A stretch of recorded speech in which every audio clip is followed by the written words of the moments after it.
Алматы сервистік қызмет көрсету колледж. 58-ші боп тобы. Алматы сервистік қызмет көрсету колледжі мамандығы тамақтандыруды ұйымдастыру. 58-ші боп тобы. Сынып сағаты. Сынып сағатының тақырыбы: біз біргеміз, үйде бол. Мақсаты: қашықтан оқытуды ұйымдастыру және білім алушыларға міндеттерін түсіндіру. Топ жетекшісі Жаналиева Арайгүл Айтбазаровна. Қашықтан оқытудағы білім алушының міндеті: білім алушылар ата-анамен бірге күн тәртібін жасау керек. Ата-анаға және ата-анадан қолдау қажет. Тәртіп, шыдамдылық, тыныштық, сыйластық сақтау қажет.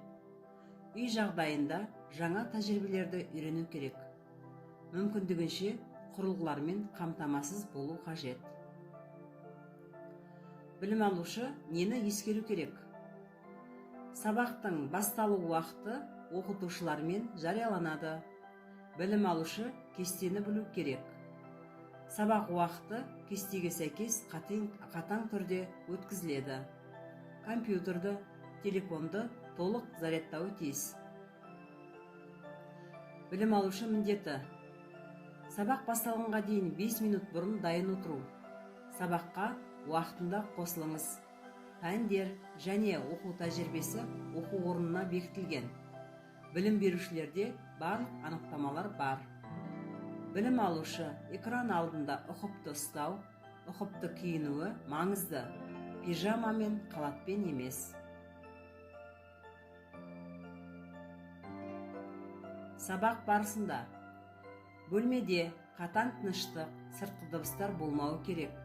Басқа балалар мен үй жануарлары сабақ кезінде отбасында кедергі жасамайтынына көз жеткізіңіз. Сабақ кезінде білім алушылар бөлмеден шықпайды, тамақтанбайды, басқа заттарға алаңдамайды. Онлайн сабақта себепсіз жіберілмейді.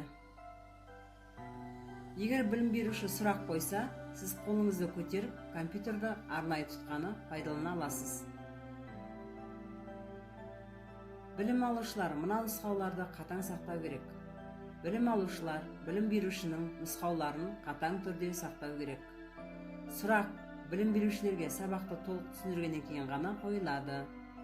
Сабақты түсіндіру кезінде ата-аналармен қарым-қатынас жасауға рұқсат етілмейді. Білім берушінің рұқсатынсыз суретке түсіруге, бейне түсіруге, әлеуметтік желілерде сабақ жариялауға қатаң тыйым салынады. Білім алушыларға қатаң ескерту: ата-аналарға сабақ кезінде араласуға тыйым салынады. Білім алушылар интернетте аз уақыт өткізіп, көп уақытын үй жұмысын орындауы тиіс. Білім алушылар үй жұмысын уақытында орындап және білім берушілермен кері байланыста болу керек.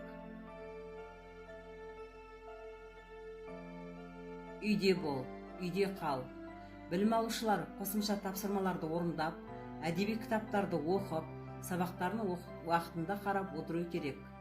Білім алушылар ата-аналармен бірге таңғы гимнастика жасау керек, дұрыс тамақтану керек, кітапқа оқуға қызығу керек, фильмді бірге қарау керек, үй істеріне қатысу керек, эксперимент жасау керек.